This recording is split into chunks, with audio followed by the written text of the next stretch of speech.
तो चलिए आज बात करते हैं गौतम अडानी की फर्श से अर्श तक की उस अविश्वसनीय कहानी की। ये कहानी है जिद की, मौकों को पहचानने की और उस जबरदस्त महत्वाकांक्षा की जिसने एक आम इंसान को भारत के सबसे बड़े बिजनेस टाइकून्स में से एक बना दिया। देखिए, जब भी भारत के सबसे अमीर इंसान की बात होती है तो सालों से एक ही नाम जुबान पर आता है, मुकेश अंबानी। लेकिन अब इस रेस में एक और दावेदार आ गया है, एक ऐसा शख्स जो चुपचाप अपना एक ऐसा एम्पायर खड़ा कर रहा था जो आज अंबानी के दबदबे को सीधी टक्कर दे रहा है। तो आखिर कौन है ये शख्स, आइए जानते हैं।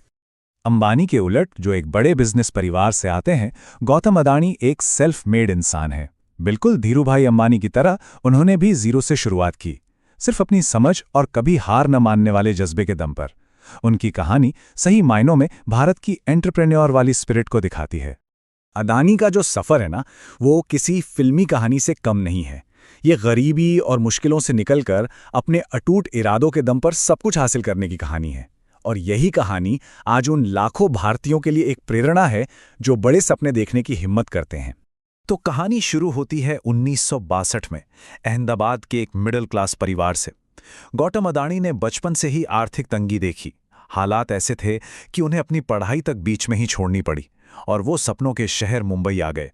यहाँ उन्होंने एक गारमेंट सप्लायर की यहाँ अपनी पहली नौकरी की और फिर ज़वेरी बाजार के भीड़-भाड़ वाले डायमंड मार्केट में अपनी जगह बनाई, जहाँ वो हीरो की ब्रोकरेज का काम करते थे। अडानी की सोच का यही मूल मंत्र है, कोई भी अवसर बहुत छोटा नहीं होता और कोई भी चुनौती बहुत बड़ी नहीं होती। यही वो माइंडसेट है जिसने उनके हर बिजनेस फैसले को गाइड किया है और उन्हें वहाँ भी मौके दिखे जहाँ दूसरों को सिर्फ मुश्किलें नजर आती थी।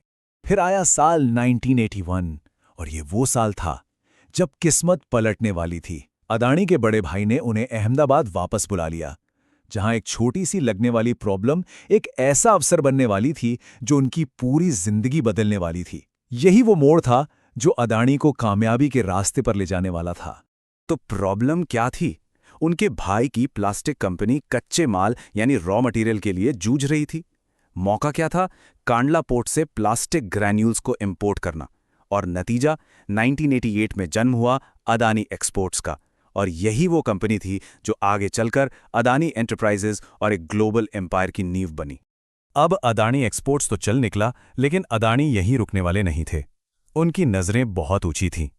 90s और 2000s का दशक एक जबरदस्त डाइवर्सिफिकेशन का दौर था। अडानी ने ठान लिया था कि वो अपने एम्पायर को फैलाएंगे और भारत के इंडस्ट्रियल लैंडस्केप के हर कोने में अपनी छाप छोड़ेंगे। ये टाइमलाइन अडानी के उस लगातार विस्तार को दिखाती है। 1995 में पोर्ट्स, 1999 में एडिबल ऑयल, 2010 में कोयला, 2017 में सोलर एनर्जी और 2019 में एयरपोर्ट्स। अडानी ने बहुत ही स्ट्रैटेजिक तरीके से उन इंडस्ट्रीज में कदम रखा जो भारत की ग्रोथ के लिए बहुत जरूरी थीं। 1995 में अडानी ने एक बहुत बड़ा मौका पकड़ा, मुंद्रा पोर्ट का प्राइवेटाइजेशन, मतलब सरकार से लेकर इसे प्राइवेट हाथों में चलाना। आज ये भारत का सबसे बड़ा प्राइवेट पोर्ट है जो देश के लगभग 1/4 कार्गो को हैंडल करता है। यह अडानी के विजन और उनकी महत्वाकांक्षा का जीता जागता सबूत है। बंदरगाहों से सीधा किचन तक। 1999 में अडानी ने फॉर्च्यून ब्रांड के साथ एडिबल ऑयल मार्केट में एंट्री की। ये एक ऐसा कदम था जिसने अडानी को एक घरेलू नाम बना दिया और वो लाखों भारतीयों की जिंदगी का हिस्सा बन गए। साल 2010 अडानी ने एक बहुत बड़ा बहुत ही बोल्ड कदम उठाया। उन्होंने ऑस्ट्रेलिया में 12,000 करोड़ से भी ज्यादा में एक विशाल कोयला खदान खरीद ली। 7.8 बिलियन टन के रिजर्व वाली ये डील एक ऐसा दाव था जिसने अडानी को एनर्जी सेक्टर का एक बहुत बड़ा खिलाड़ी बना दिया।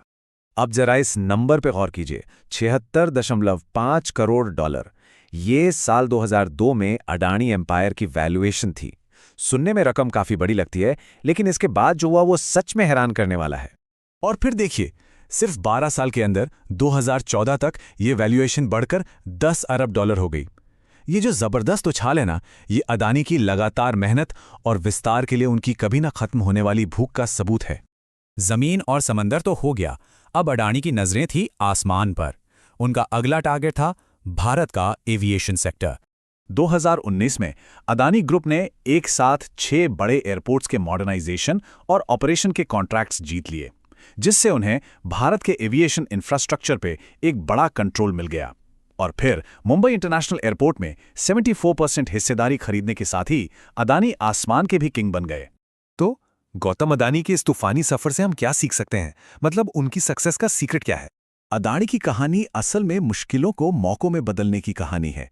ये चुनौतियों में अवसर ढूंढने, कैलकुलेटेड रिस्क लेने और कभी भी हार न मानने की ताकत का सबूत है। ये कहानी हमें याद दिलाती है कि अगर सही माइंडसेट हो तो कुछ भी हासिल किया जा सकता है।